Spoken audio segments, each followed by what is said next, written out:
D&D Declassified. I'm Nathan. I'm Philip. I'm Jacob. And today we'll be working on party bonds. Cooperation. So at the moment we're going to talk about cooperation between your players. So what we're looking at basically with a party bond would be getting Bob and Bill to work together for the main goal. You go? Yeah, so at the very basics, your party should be willing to work together. If you don't have that at the root of it, you don't really have a party. It's about foundation, pretty much. It's just going to keep breaking up or faulting. Yep. Yeah. So coming from your 0 session into your first session, your first session really should solidify the party cooperation and what their main goal is that they're hunting for. Whether it be the bad guy, whether it be some information, you want it to be something that can flow on and continue throughout the entire campaign. So don't make it, hey, we've just got to escape prison, because if they get out of prison, they've got no other cooperation. Hey, we're out, I don't need you guys anymore. That cooperation bond needs to be something that will last throughout your campaign. Because sometimes that's lacking, and as a player, you're thinking, what do I do? I've been given nothing to keep that bond going. Yep. And you just feel awkward trying to, create something. Stick with the party. Yep. Create an actual motivation to be with a party, which happens a lot of the time, where it's some campaigns can be one player's focus, but the rest are just like, I understand we're helping this one guy, but what about me? What about us? Yep. So creating a good cooperative gameplay it's hard to do, but I think if you go into your campaign writing or read through your book and find what the core element that you're trying to get your players to do, and then pass enough information onto your players that they can grab hold of it and have enough to run with, that should help the party cooperate a bit more. What we'll do now, we'll talk about the next topic, which will be conflict and what happens if you don't get that cooperation. Now we will talk about party conflicts. This is something that can happen a lot of the time, but it's your I would say job as a DM, but isn't a job as a DM to avoid conflicts between players and players, or DMs to players. With DMs to players, it's very much easy enough to say my choice is final. You can stick with it. Yep. With player, it's really hard to, depending on the situation. An experience I had is I had a player that wasn't at the table but was online, and then a player at the table, and there was a conflict between that, and I wasn't well prepared to deal with the two sides of the conflict. So Yep. We've had a few conflicts we've had to deal with. A scenario I've had is I had players, I'd given them a boat, they landed the boat, half the party wanted to bury the boat and leave it, the other part wanted to just leave it without burying it, and it turned into 40 minute discussion and argument about should we bury the boat or should we leave it. They were trying to bury it to cover their tracks. I mean, great that you brought this up. There was, I guess, a rationale for both sides, but being on the one side, I wouldn't say the right side, everyone was very strongly opinionated, and unfortunately, it got to a point like it went for 40 minutes. No one was willing to budge. Yep. And this is, in my opinion, a great example, because you as a DM can say, "Hey, now's the time to stop it." Yep. Thankfully, it was towards the end of the session, so he just said, so our DM just said, this guy, "Hey, I'm gonna end it there. Let everyone cool down and come back next week when we can all." Just conflict's going to happen regardless of how good a DM you are, how good your players are. There's going to be a moment of we go through the door, we don't go through the door. We bury the boat, we don't. Party loot. Party loot is another one that's good for drawing conflict. What the main thing would be is how do you resolve that conflict? You look like you got something you want to add. With party conflict, one thing to keep an eye out for is an RP conflict, more of an RP thing, where two actual characters are having a disagreement, but the players are having fun with that. Yeah. That stuff's fine, but it's when It's personal. me as the person is getting too invested in the conflict. Yeah. Where it's not, I don't know, Wood Elf, Legolas from whatever, he's having a disagreement with the dwarf over the forestry business, whatever. It's me going with another player, screw you. Yeah. And that's what you got to keep an eye out for. Yeah. Well, where does it cross that line of Yeah. RP Banter. and aggressive Yeah. nature or picking on or... Yeah. So you as a DM really do have to find where the players are comfortable, where they're not, their cues as to... You know, and also if it's upsetting the rest of the table. You know, if two people are having a bit of fun and they're having a good argument in their characters, but, you know, Mary over there who doesn't like conflict is becoming upset at that, you've also got to mediate that kind of look on the table. You're going to have to put yourself some tools to deal with that. Yeah. Whether you go, okay, cool, guys, you've had your argument, let's get on with the story. Whether you afterwards take your players aside and say, look, I know you enjoyed that, or you guys came too heated. Yep. You know, we don't want that on the table. You need to cool it down Go if it for happens. Yeah, yep. You've got to have some tools at your disposal to deal with conflict on the table. Chucking an encounter occasionally breaks the conflict. You say, oh, while this is happening, because I think that's what you. That's did. something I did. Yeah. I had some party.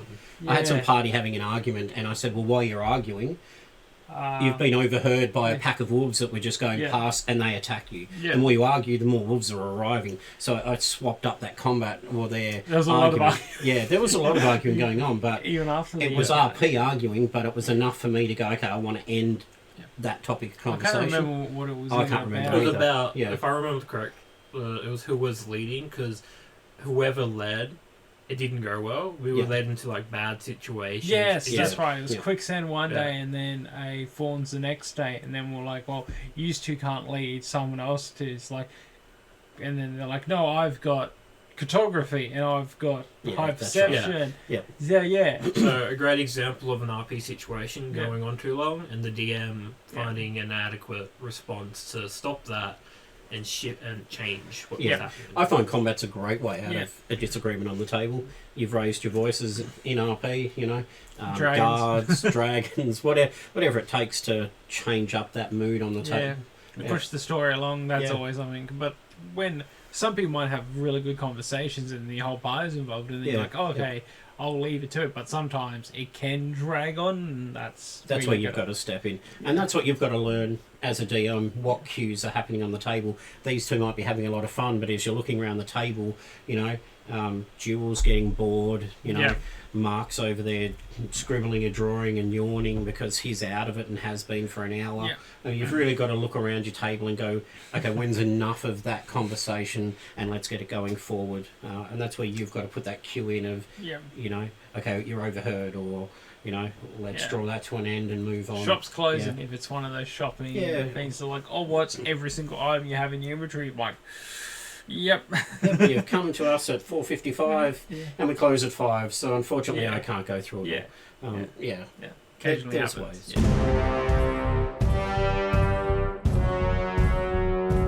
now we were talking about story hooks and why they're important for party bonds. Now, for a party, it helps that there's a reason for there to be a party, and this is why story hooks can be so important. Because they're a reason for the party to adventure together, and these can come from a variety of places, and this is often how you'll kickstart your campaign. So I can't stress this enough. Story hooks are important because they will set the pace of they'll set the pace of your campaign. And well, the story hooks can come from not only your campaign but also from the players' backstories. Yes. So make sure as a DM that you pay attention to the backstory if they've taken the time to write it. You want to go through it, pick out what is something you can add as a story hook, and where you find a lull in the campaign of, you know, they're not following my story, or the campaign is story arcs full, you know, the story arcs is full, I might throw, you know, your backstory in and have you hunt for that werewolf, you know, the lycanthropy ring, or, you know, your backstory in where, you know, you're a farmer gone military, you know, I might have something happen at your farm, or those In the kind of area. things, or in that area. Yeah. There's a plague, you've got to go back home. Yeah. It gives you options as to, okay, well, let's do something different than the main storyline. Those story hooks are, Also, one thing that you can do as a DM is you can say, hey, could everyone include this one item in your backstory, whether that's you're all going to prison for a crime and you get to make that up, or you might ask the party to say, hey, you're all from this town. Yeah. And that gives the opportunity for the party to say, hey, do we want to have some crossover in our backstories where we know each other? Yeah. So you can ask the players to include elements, and that can help weave them into a story hook. Yep. Also, using their backstories, you can find out what their motivations are and entwine that with the adventure hook to keep them motivated. Yeah, well, it helps. I mean, if you as a DM are focused on the player, if I take the time to write out a full backstory, I'm a rogue, I come from a secret organisation, we worked like the no-face man, and we can wipe our faces and change them, and you as a DM go, yeah, whatever, I'm not going to neglect that, I don't care, that doesn't fit in with what I want to do, then you've had a player pour their heart into a character, and you as a DM have just gone, yeah, whatever.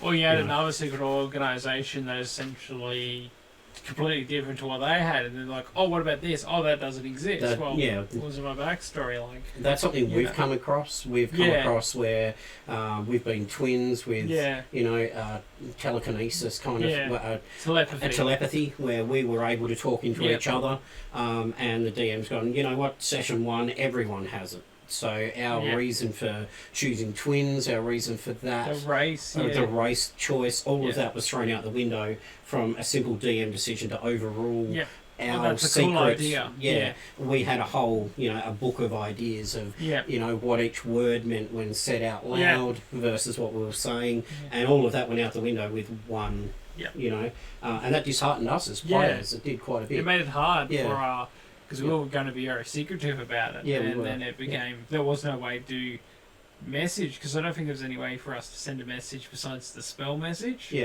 But that's so all of our backstory work had gone. So be very careful as a DM of what motivations your players have, as you've mentioned. Taking those into account, not neglecting them, not modifying them too much. You can add your own twist to it, but don't, I guess, overrule everything. Like you said, you've got the no-face clan, they don't exist anymore, I prefer to this clan, you're part of that. It's disheartening for a player. You can work with the backstory, but don't massively change it. Because they might have an element where you're like, alright, I can tie this in with the big bad evil guy, and all of a sudden there's a reason for them to see the entirety of the campaign through. It could be for vengeance, or them to find out the truth. If you're not using anything from their backstory, there are plenty of examples online of the different story hooks that people have made. If you're using a module that has a story hook already done, you can let your players know in advance, you're in this place because of this reason, or you can come up with your own reason why you'd be in this town doing this thing. So modules are a lot easier with story hooks. Your players don't really get too much of a backstory inclusion. I mean, you can do a little. You can do a little. Be like, this is where this setting of the campaign is. Give them a little stuff. This is just if whatever the sign town is that town. Say this is where you all start. You could all be farmers or bakers and stuff like that. And then be like, now you're on an odd job mission. That's the start of the module. It's just some way to be like, it is personal, but at the same time you're Well, that'll give you an out for a zero session plus a bit of party bonding. But story hooks very much are already in the manual. Suggest as a DM you read through, find your story hooks, maybe write them out. So when they, there's a lull in the party, you can know when to put them in, or where they're heading to, when to use that moment. When to give them a nibble, because if you don't set up your adventuring hook and give the party a nibble and a direction, you can be in a directionless campaign where you can still be in the starting town for like the first 20 sessions and having done nothing of importance. Yeah. Yeah. And then you're practically chucking NPCs at them to get them to understand the plot, pretty much. Yeah. If you start off on the bad foot, it can take a while to fix that. So try and think about your adventuring hook and how you're going to bring the party together and keep them together, and how that might fail. Yeah. It might not, but just back up. Just think about what could go wrong and have some plans for that. So when it does go wrong, you're not completely empty-handed, or you panic and freeze and have no idea. Yeah. And you might blurt something out, and you're like, "Hold on, now not only do I have to fix this, I now have to like work around this mountain that can now walk." Oh, just that. Oh, the town they're in is in this town, which is on the opposite continent. That's not the right town. That was the town that I wasn't meant to say. Yeah. Oh damn! And now they're on the hook that they shouldn't be on, and they're on like a different. Yeah. That happens quite easily too. Yeah. Yeah. Oh, similar sounding stuff. Yeah. Just make sure you know your hooks. Whether you have to throw a big bad guy at the start to get him to meet him. Get beat down by him and have that vengeance at the start. Whatever works. Yep. Certainly recommend looking online and looking at all the many ways other DMs have done it, because there's certainly a lot of inspiration to be found. Yeah, there's no shortage of it. What we'll talk about will be downtime. Downtime within a party will be giving a party a moment to gather their thoughts, have some time to themselves within the campaign, to increase time, so how to go forward. I need it to be another 6 months ahead, so you guys have gone your separate ways to do whatever. You're building a keep. It's going to take 6 to 8 weeks. What do you want to do in that time? The downtime can be a really good way to speed up your timeline. It can be a good way to get your party geared for an adventure, or to do odd jobs. That they want to do with your, a tinkerer. It's a good way to get your tinkerer moments. Artificer, how to speed up so they've actually got some so tools, downtime is really good time to throw in to give your players some time to think about their character and to, I guess, give you a downtime session. You haven't planned so much, or people want to do research. People want to research, researching for the next few stuff, this is minor information, you might have to go to restricted section, how long will that take? It'll take you a few weeks to get access, but you'll have this amount of time. Okay, so they'll focus their downtime on that. So while they're researching for 2 weeks, what do you want to do for 2 weeks? It's a good filler, I suppose. But also, sometimes as a party, it gets annoying being in a party, because as a character, there's sometimes you have to put off so much stuff. Like you said, if you're an artificer or a tinkerer, you have to spend downtime to do stuff related to that, and you just keep putting it off and off. And as soon as you get that downtime, it's like, hey guys, I love you guys, but I need to go do stuff for my character, and that's alone stuff to have fun, you know, because it's the best time to just go off and do stuff your character would do by himself, And if you are, good advice, if you are an artificer, a tinkerer, blacksmith, whatever, would be to say, hey, I'm a blacksmith. What can I make for you that'd make you, better equipped? What can I make for you? Okay, well, here's what I can do. What I might do is I might take some downtime. So while you guys go out that way, I'm going to make some stuff for you. And do your stuff, and then include their stuff into it. So, okay, well, I need to make my helmet. So I'll make my helm, then I'll make your spear, then I'll make your shield, and then we'll come back. So it'll probably take me, DM, 3 weeks. Cool. Well, I don't know what you're doing, but I know what I'm doing. So it's a good way to include the party, give your party a bond. It's a good way to initiate a downtime. Because you can do stuff for the party, and one of the best things I love doing during downtime is sitting down with another character and say, hey, want to do this?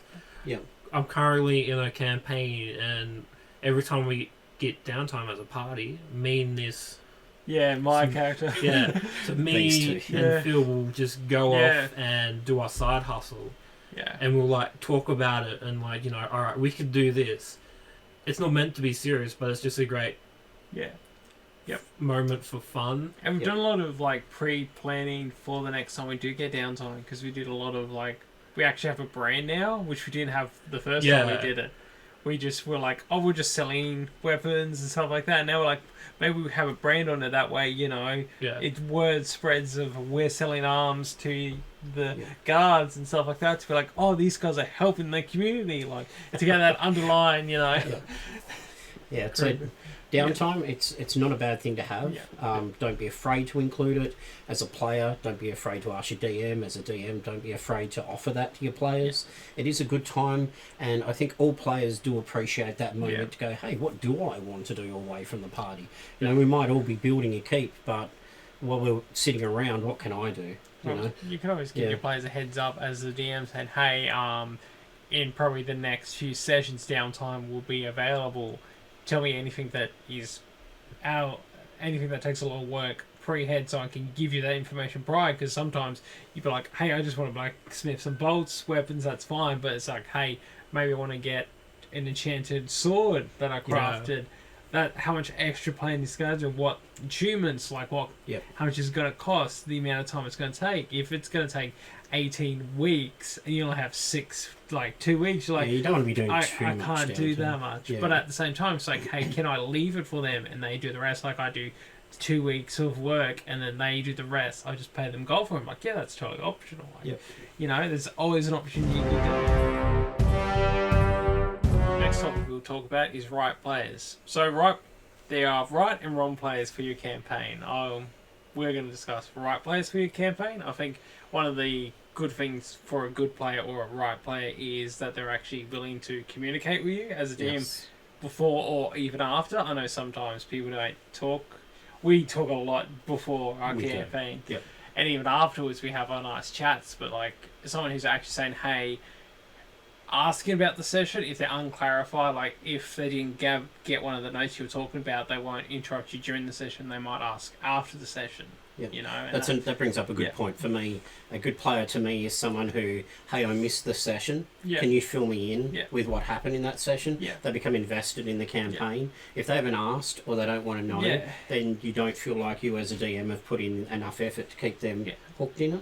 Or some of them won't ask the DM, but ask the other players, Other players. Yeah. which is also just as good. Yeah, as long as you know that they're Yeah. invested Yeah. about it, or Well, you got group chats, so that's Yep. kind of like universal. But yeah, and then you got stuff like that, and then people who are like Andrew, for example, who doesn't care like about the loot. He's just like, I'm just here to have fun. Like those are really good players because they have no real care. They're just there to enjoy the story, and those are pretty good people as well. Great point, because not only are they there for fun, they're fun, but they're there for everyone's fun. Yeah. And I see it as a mutual, Yeah. I don't know, activity where everyone should have fun, and they don't want to like clank that up with arguments about party loot, which really isn't that important. no, it's not. No, it's But not. that's the same as rules. Getting caught up on a rule and making that an issue on the table. There's a lot of Um, rules and players and kind of stuff like that, Yeah. because some people have their own rules and they assume that rule is the correct rule. Yep. But yeah, Again, it's it's in the player's handbook. Who's the Yeah. DM? That Yeah. it always comes back to your DM having that final say. For me, the right players are people that are open communication, Yep. like you said. Interact well on the table for me Yep. is a good thing. I like people that might be quiet for a few sessions until they get to know people. yeah, But you can see them open up as they go. If you've got someone who has the capability of it, but they don't, and you can't seem to get that out of them, and they don't seem happy at the table. They go, Yeah. "Oh no, I'm happy here," but they don't seem invested. I've had a player sit in the corner with a music on in their ear, playing on their system, and I'm like, are you happy to be here? There's a lot of, oh no, I want to be here, but they're not. Yeah. And eventually, after a period of time, they stopped coming. But while they were here, they were always, I'm happy to be here. But you could tell Yep. You know, they didn't interact with the party. They didn't interact when it came to what would you like to do with the combat. There was no interaction from them with the combat. When it came to combat on their turn, they were like, "Huh? What's going on?" They weren't. They weren't the right player. Yep. The right players, you'll get a feel for your players on the table. Yep. I've had another player who expressed interest to me to join a campaign. When they got here, started to make people feel uncomfortable. Yep. They weren't the right player. That should be in the other side. But the right players will, I don't know, embrace Put the in people the on your effort. table, put in the effort. They put in the effort. They're respectful of everyone. Yeah. Yep. They're happy to be there, like genuinely happy to be there. They're not Yep. saying it and acting another way. Yeah. They act like they're happy to be there. They put effort in. Yep. They show up on time, and sometimes you're not able to stay the entire duration, or Yeah. you arrive late. But the effort, you It's can still see the there. effort Yeah. they put in to come here and try and stay as much as they can, because everyone has life But you've got obligations. life, you know. Yeah. Yep. But they put in the effort to have the fun. Yeah. And they'll also know their character. Like someone who is Yeah. invested in a campaign will go, "Oh, my character is this. Their backstory is this. Yeah. You know, the languages are this." They might not know everything because they're new to the table, but they've got a good idea about know where their they want to character, go. yeah. They know where they're, what they'd like to do. That's invested. That's the right player to have on your table. It doesn't matter if they've not played before. They've got the zest or the want to play. Yeah. They're the right people to have. It's the people that are, I've played this for so long, I'm just going to sit back and This is play like on my every other phone. campaign. And this is, Yeah. I'm always going to be evil in every campaign. Doesn't matter if it's a good campaign. Yeah. I mean, I've Yeah. run into those Yeah. players that are, I don't care how good this campaign is, Although I'm going one- to be evil. The one character across all campaigns. There are some people who use the same character, across yeah. the board, and it's just why do that? Like, it's the same backstory constantly, and it's boring. Like, Yep. try a different class. The one trick pony people, it's like I only like cloak, I only want to play cleric. But that's fine, but It's good to play, step out of your... yeah. I mean, I don't think that makes them a bad player.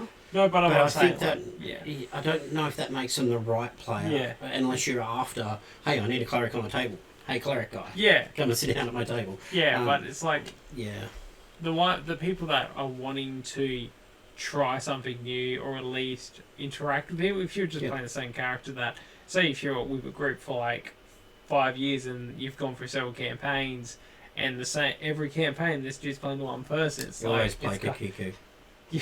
Yeah, It's bland, I think, for the other players as well. Like, Yeah. we know about your backstory because you've said it 3 other times. yeah. So that kind of, it's not like a wrong player or a right player. It's like, revise, just, change up once in a while, Don't let it be an insert Yeah. fantasy. Yeah. Yeah. Because then that eventually leads to a lot of other problems, Yeah. which we can talk about in the wrong person. Which we'll get onto now. Yep. The wrong player.